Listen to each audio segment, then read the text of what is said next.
A Kaivac No-Touch Cleaning system is the best way to clean a restroom. It removes soil and contaminated water instead of spreading it around with a mop.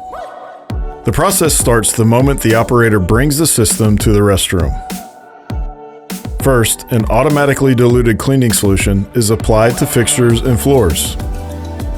An integrated dilution system handles the chemical injection automatically and precisely with no mixing by hand.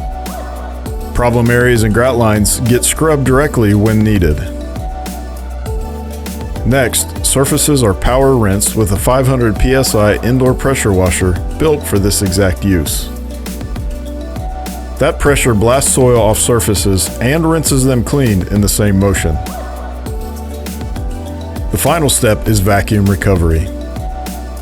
A built-in wet vacuum removes the soil and the cleaning solution from the floor.